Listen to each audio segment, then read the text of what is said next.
The Rumbling adalah insiden penamat bumi dalam Attack on Titan. Dan ia adalah idea pemusnahan global antara yang paling kreatif dalam fiksyen kot bagi saya. Daripada punya banyak cerita bumi dunia fantasi yang musnah akibat nuklear, zombie, hentaman meteor atau bersing, The Rumbling menamatkan berbilion nyawa manusia dengan pijakan kaki ratusan ribu gergasi setinggi flat belasan tingkat. Dan manusia dalam cerita tu kalau ikutkan memang boleh lari bila diorang nampak je kawat kaki kiamat ni daripada jauh. Tapi kalau buat macam tu maksudnya satu, korang akan tinggalkan semua bandar dan sejarah ketamadunan manusia untuk dipijak kaki Titan. Dan ini sangat-sangat susah nak dibuat lah. Berapa lama je korang boleh hidup tanpa ayam gepuk RM15? Dan dua, kalau korang lari pun sampai bila korang boleh lari? Lama-lama daratan akan habis, korang akan terperangkap antara jurang atau lautan di belakang dengan marching band maut di hadapan. Dan kalau korang ingat korang boleh terselamat di laut, tak, entahlah macam mana flat TPR 13 tingkat ni boleh berenang. Jadi cara yang manusia ada untuk ada peluang terselamat cuma ada satu. Diorang kena lawan balik Titan-Titan ni. Inilah cara yang dibuat oleh manusia dalam cerita tersebut. Dengan menggunakan teknologi yang mereka ada, mereka melawan insiden genocide terbesar sejarah mereka.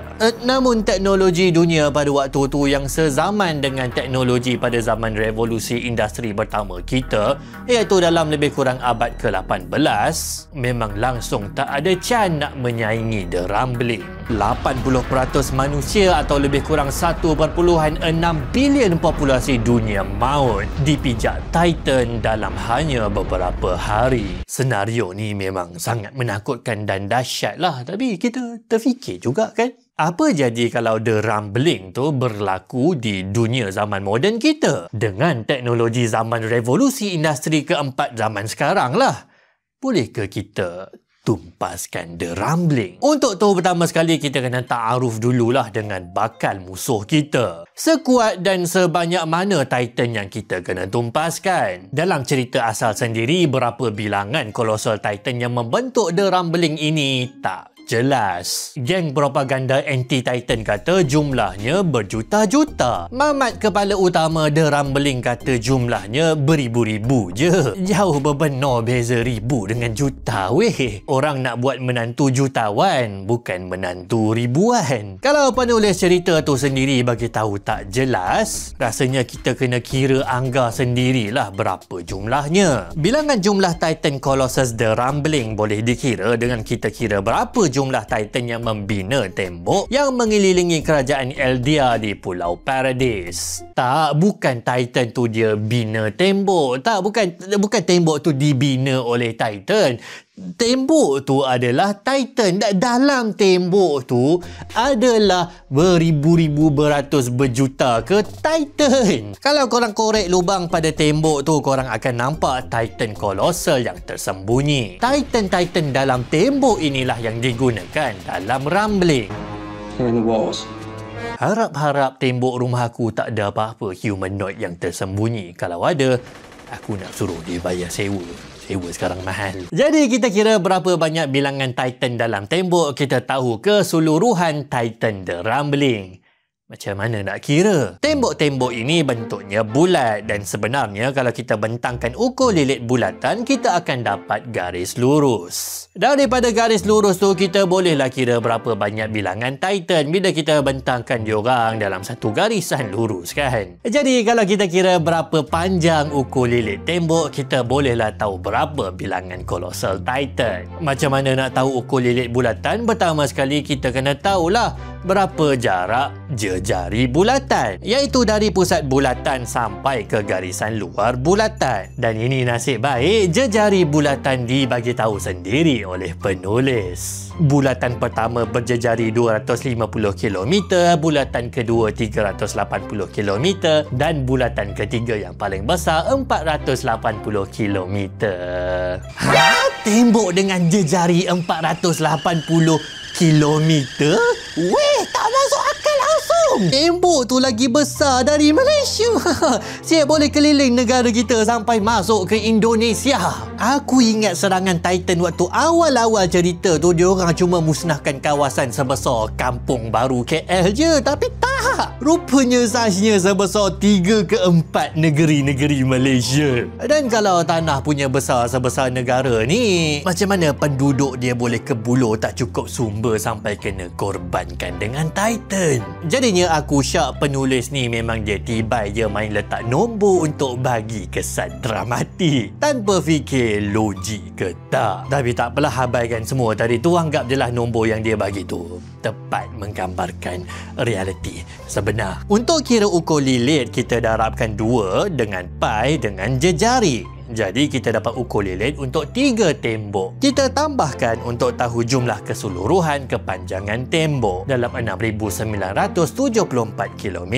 Untuk tahu berapa jumlah Titan pula, kita kena tahu berapa lebar seekor sebuah Titan. Dimensi yang kita diberitahu adalah satu tembok tingginya dalam 50 meter. Lebih kurang bangunan 15 tingkat. Kita boleh anggarkan lebar Titan dari bahu ke bahu adalah dalam 1/4 ketinggian menurut nisbah anggaran dimensi manusia. Jadi lebar Titan dalam 12.5 meter. Makanya kalau kita bahagi jumlah kepanjangan tembok dengan lebar satu Titan, kita dapatlah jumlah Titan dalam tembok. Jumlahnya adalah 560,000 Titan. Tapi ada juga macam siri-siri daerah di luar tembok. Aku malas nak kira sangat, jadi tak apalah, kita bagi je lah jumlahnya dalam 600,000 Titan. Lebih kurang bilangan tentera negara Iran. Apakah kadar kebolehan kemusnahan 600,000 Titan ni? Faktor yang paling penting adalah kelajuan diorang. Ialah Titan ni sangat menakutkan, tapi kalau diorang jalan macam siput ataupun kerja diorang tidur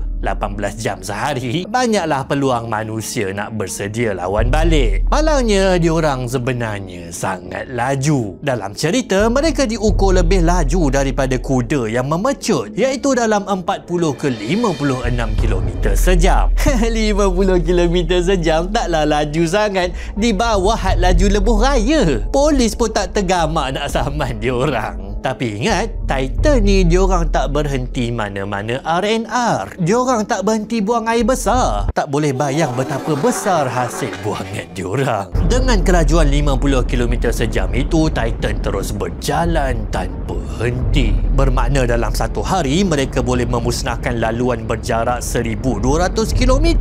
Kadar kemusnahan juga bergantung kepada susunan pergerakan Titan. Kalau susunan diorang padat-padat bertumpu, kadar kelajuan kemusnahan darat adalah rendah. Tapi bayangkan kalau 600,000 Titan sepanjang 7,000 km tu berkawat dalam satu barisan lurus. Diorang boleh musnahkan dunia macam wiper lantai. Dalam 9 ke 10 hari, diorang boleh wipe keseluruhan benua Eropah sampai ke Asia. Cuma masalah dengan kalau diorang buat satu lapisan je barisan adalah akan ada banyak jurang. Apatah lagi bila mereka lalu di kawasan yang tak rata. Jadi senang je manusia nak elak duduk je dekat bahagian jurang tengah-tengah tu. Dan kalau ada beberapa Titan yang berjaya dikalahkan, barisan tu sekarang jadi macam gigi adik korang, rongak. Maka untuk lebih efisien dan lebih memusnahkan, beberapa lapisan Titan diperlukan. Aku pula bagi nasihat kat diorang. Cakap pasal menumpaskan Titan kan, apa cara untuk buat diorang kiok? Dalam cerita, Titan ditumpaskan oleh skuad manusia yang menggunakan alatan khas macam Sponderman. Diorang boleh meluncur ke altitude tinggi. Tujuannya adalah supaya mereka boleh melonjak tinggi ke bahagian belakang leher untuk potong kelemahan utama Titan. Masalahnya, teknik Spiderman manusia ini tak boleh lagi digunakan untuk melawan Colossal Titan. Kecuali kalau korang Levi lah kot. OP habis pamat tu. Sebab selain daripada Colossal Titan ni sangat-sangat tinggi, diorang boleh mengeluarkan haba yang sangat panas yang boleh buat tentera Spiderman zaman pertengahan itu jadi jadi labah-labah goreng. Nasib baik teknik ini bukan satu-satunya strategi untuk membunuh Titan. Malah sebab apa teknik ini jadi strategi utama pun rasanya adalah sebab diorang kemunduran teknologi. Bila berhadapan dengan musuh manusia yang berteknologi lebih tinggi setaraf dengan revolusi industri pertama kita tengok Colossal Titan tu sendiri boleh ditumpaskan dengan peluru meriam. Jadinya semakin hebat teknologi, semakin ancaman The Rumbling Colossal Titan ini semakin tak menakutkan. Itulah antara sebab kenapa The Rumbling ini nak dibuat cepat supaya manusia tak sempat nak hasilkan teknologi yang lebih maju. Sebab kalau teknologi manusia dah cukup hebat, The Rumbling ini tak memusnahkan apa-apa. Dia siap boleh jadi sumber makanan manusia untuk beribu tahun. Sedap ke tak satu hal, makan Titan bukan cannibal kan? Sekarang kita banding dengan dunia moden kita. Di dunia moden kita, Titan dikalahkan malah pada hal yang sepatutnya jadi kelebihan utama untuk diorang membongkar ketinggian diorang. Tak seperti zaman pramoden, Titan 50 meter tu sekarang langsung bukan entiti menegak yang paling besar dan tinggi. Bangunan pencakar langit pandang diorang macam orang dewasa pandang budak kecil yang nak minta main game dalam phone. Aspek ketinggian ni lagi menggerunkan buat tim Titan bila berhadapan dengan teknologi terbaru musuh mereka. Kita sekarang ada dimensi baru ketenteraan langit, ketenteraan udara yang tak boleh langsung dicapai oleh Titan. Helikopter, pesawat boleh berkampung di atas perarakan Titan dan diorang boleh tembak satu demi satu, merobekkan belakang leher mereka dengan peluru bersasar, atau diorang boleh jatuhkan bom atas banyak-banyak kepala serentak. Barulah letup otak. Dah beli dah. Tak ada apa yang Titan boleh buat. Diorang macam berada dalam game tower defense. Alah, yang raksasa boleh jalan je tanpa boleh cederakan senjata menara musuh. Tapi jap, Titan ada kelebihan haba dan warp yang boleh menuju ke atas. Ya, Titan masih ada kelebihan serangan menegak, tapi itu cuma untuk musuh yang tingginya puluhan meter dari diorang. Pesawat dan helikopter tentera moden boleh terapung beribu-ribu meter di atmosfera. Warp dan haba dari Titan yang bertumpu akan cepat tersebar di udara terbuka. Dan sebenarnya bukan setakat udara, senjata darat pun Titan tak boleh nak capai. Dengan peluru berpandu bersasar berjarak jauh, malah apatah lagi sekarang peluru berpandu boleh terbang merentas benua beribu kilometer. Ribuan Titan bakal mati tanpa sempat diorang tengok pun pangkalan tentera yang menembak diorang. Apatah lagi sebab Titan ni adalah sasaran target yang punya besar dan punya banyak. Jadi ketepatan setiap peluru boleh mencapai 100%. Peluang untuk kita tumpaskan Titan ni nampaknya sangat-sangat besar dan cerah. Cuma ada juga yang skeptikal. Diorang kata tak, kita kalah dengan Titan, masih kalah. Hujah diorang ni simple. Logistik. The Rumbling mungkin masih ada peluang menang sebab bilangan Titan itu adalah sangat-sangat banyak. 600,000 tu banyak gila weh. Stok senjata kepala perang dunia adalah terhad. Kita tak tahu berapa jumlahnya sebab sangat sulit. Tapi ada laporan kata negara dengan ketenteraan terkuat dunia US pun mungkin cuma hanya ada total 50 ke 80 ribu peluru berpandu total. Makanya negara dengan ketenteraan yang paling kuat di dunia pun mungkin tak mampu nak menghapuskan semua Titan yang ada. Apatah lagi kalau nak tewaskan satu Titan perlukan 2 ke 3 peluru berpandu. Jadi Titan mungkin menang hanya dengan kelebihan logistik. Itu mungkin skripnya kalau kita tak ada senjata limit break ultima kita yang hanya akan dilancarkan pada waktu yang paling kecemasan. Dan tak ada kecemasan yang paling cemas lah selain daripada insiden penamat dunia oleh tapak kaki Titan, iaitu senjata nuklear. Senjata nuklear yang paling kuat pernah dilancarkan dalam sejarah planet bumi adalah Tsar Bomba dengan kekuatan 50 megaton bersamaan 50 juta tan TNT. Ia memusnahkan total apa saja dalam lingkungan 35 km. Itu tak campur radiasi dan pelbagai semua lagi lah. Ia adalah teknologi bom hidrogen tahun 1960-an.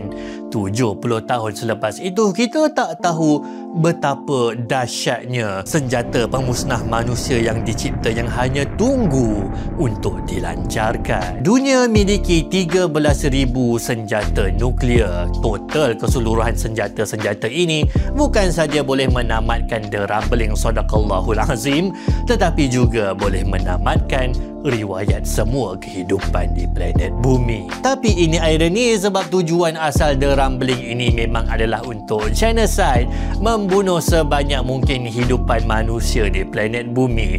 Jadi kalau kita guna senjata nuklear ini, kita macam telah membantu mereka untuk mencapai tujuan tu. Adakah itu dikira menang? Entahlah. Apa-apa ni itulah sedikit sebanyak penerokan imajinatif kita kepada sama ada kita boleh menumpaskan The Rumbling. Apa pandangan anda? Tulis di bahagian komen. Kita jumpa lagi dalam video ajar yang akan datang. Dan macam biasa, kalau anda menyokong saluran ajar, jangan lupa untuk like, share, subscribe. Anda boleh pertimbangkan untuk tekan butang join dan support. Sangat-sangat membantu kami, insyaAllah. Assalamualaikum.